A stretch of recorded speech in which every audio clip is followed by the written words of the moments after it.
how to make Shopify store password protected. Hello guys and welcome to this new tutorial. Today I'm going to show you how easy it is to make your store on Shopify with a password protection. So all you need to do is to follow up the tutorial from the beginning to the end and you will be good to go.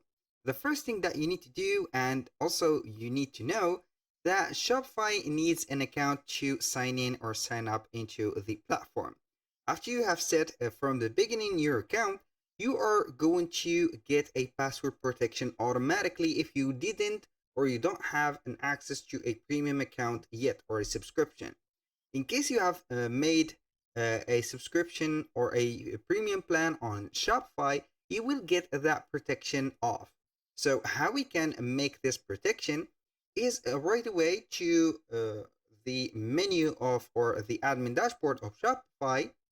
We are going to select the sales channels, and here we are going to click on online store.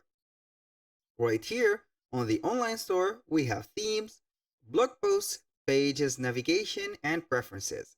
So we are going to select preferences, and then we have here the preferences of the website. We're going to scroll a little bit to the bottom. So we are going to see here the password protection. So right here, we have a password protection. You're going to set up a password. You can go ahead and check this box, which is strict access to visitors with a password. And then we are going to click on save. And here we have the password. So we are going to copy this password. Also, you can go ahead and put a message to the visitors. And here I'm going to make an access to my website. So I will let you see here how we can have that.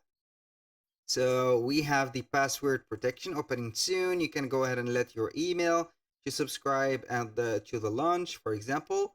If you're going or you have the password, you are going to put it right there. Click on enter, and normally you will get here the access to the store. That was all for today's video. Thank you guys for watching. I hope that you have enjoyed the content and hope to see you soon on the next one.